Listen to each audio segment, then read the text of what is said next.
A Chinese student killed his girlfriend in America and fled back to China. 8 months later, he was finally arrested. A famous Chinese writer, Lao Huang, wrote a novel based on this case, and it was later adapted into a movie called Across the Furious Sea, which was released 2 months ago and has earned nearly $80 million in box office revenue. Now let's take a look at this case together. In September 2014, Shao Tong, a Chinese girl studying at Lower State University, went missing. In the early morning of September 8th, her roommate received her text message saying that Xiao's boyfriend Li Xiangnan needed to return to China immediately due to urgent family matters, and she was planning to go to Minnesota alone for a few days and return to Iowa a week later. That day was the Chinese Mid-Autumn Festival, an important festival. Xiao's parents tried to contact her by calling her, but Xiao rejected their calls for being busy. Since then, Xiao had lost contact with everyone. A week passed, but Xiao hadn't returned to school as she said. Her friends tried to reach her, but she didn't answer the phone or respond to their text messages. Since Xiao said in a text message that she was going to Minnesota for a few days, her roommate contacted Xiao's friends in Minnesota, but no one had seen her. Not only Xiao, but her boyfriend Li also disappeared. On September 17, 2014, Xiao's roommate reported the case to the Iowa police. At the same time, Xiao's family and friends posted a missing person notice on the internet to search for Xiao and Li. On September 26, 2014, a residential parking lot in the suburbs of Iowa City reeked of a foul odor. Residents traced the source of the smell and found that it came from a car parked under a tree next to the apartment. Some news said that the car belonged to Xiao, while others said it belonged to Li, and some said it was given to Xiao by Li. After the police arrived, they found a highly decomposed body wrapped in a white towel in the trunk of the car. The towel was later confirmed to belong to a hotel. There was also a 15-pound dumbbell next to the body. A few weeks later, the forensic experts released the identification results, saying that the body was Xiao, who was 20 years old at that time. She died of suffocation and blunt force trauma. There was also a printed airplane itinerary on the back seat of the car, showing that Li left for Beijing from the United States at 3 a.m. on September 8th. Xiao was born in a middle-class family in 1994 and was the only child in her family. Li was born in Wenzhou City in 1991. He's also the only child in his family. In 2011, the two met at an English training class in Beijing, and Li began pursuing Xiao. In 2012, the two went to America to study as undergraduates at the same time. Xiao studied at Iowa State University, and Li studied at Rochester Institute of Technology in New York State. In order to be closer to Xiao, Li transferred to the University of Iowa in 2013, which was about 200 kilometers away from Xiao. According to Xiao's friends, she was an outgoing, active, and social girl. She was smart, pretty, and popular at school. She had loved art since childhood and played the piano. In high school, she said she wanted to become a sculptor. Relatively speaking, Li was pretty well invisible at school. He previously was accepted by a university in Shanghai, but was not satisfied and went abroad. According to his friend at the University of Iowa, he was gentle and quiet. He liked to play video games. He was a loner and had few friends. He rented an apartment not far away from school and lived alone. In the summer of 2012, Xiao introduced Li to her roommate. But her roommate didn't like Li because he moved in with Xiao for a few months in 2013, but he didn't share the utility bills, didn't do the cleaning. Sometimes he did things without permission and refused to move out. Xiao's roommate said Li was a control freak. Once, Xiao planned to travel with her friends and Li, but Li wanted to go with Xiao alone, so he proposed to be in charge of making the schedule of their trip.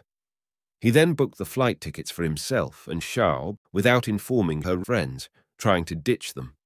But Li was very nice to Xiao. According to Xiao's friends, he bought her many valuables, including a BMW. But Xiao didn't see Li as her boyfriend because at that time she had a boyfriend, a classmate of hers named Hu, who was intelligent, talented, did well in academics, and was admitted to a very good university in China. Hu must have loved Shao very much. After her death, he posted a long article online in memory of her, recalling the sweet things between them. But many netizens ridiculed him, and later he deleted the article and closed his social media account. Not only Shao, but also Shao's parents didn't think Li was their daughter's boyfriend. They knew that Shao had a boyfriend in China. I think the person they were referring to was Hu. Shao's mother had met Li once in 2011 when he visited Shao's hometown. Shao's mother met him at the airport, and he left an impression of thin and shy on her. Li admitted in court that early in their relationship, Shao had told him she had a boyfriend in China, but in Li's eyes, Shao was his girlfriend. He said they hit it off and were happy together. They spent a lot of time together. He picked Shao up at her apartment every Friday. They spent 2 days at his apartment, and he sent her back on Monday. However, it seemed that Shao was not committed to this relationship. To her, Li was more like a friend with benefits or Plan B. After Shao passed away, a reporter interviewed one of her ex-boyfriends, Dong. He said Shao was a lovely girl, and he dated Shao before.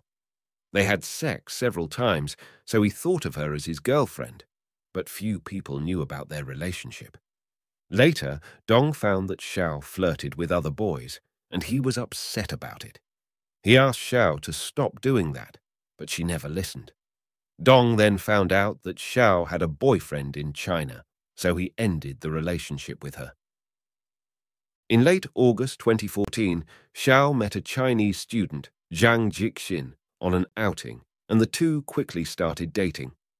Shao had said to her roommate several times that she was crazy about Zhang. Li later posted, "Shao is an idiot" on his social media, not knowing if it was related to her dating Zhang. On September 3rd, Li called Shao, who was chatting with a friend, and accidentally pressed the answer button without realizing she was on the phone with Li.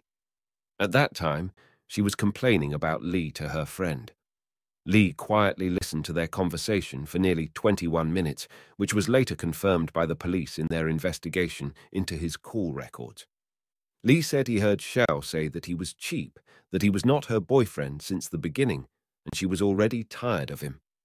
After hearing these, Li hung up the phone and posted his last status on his social media.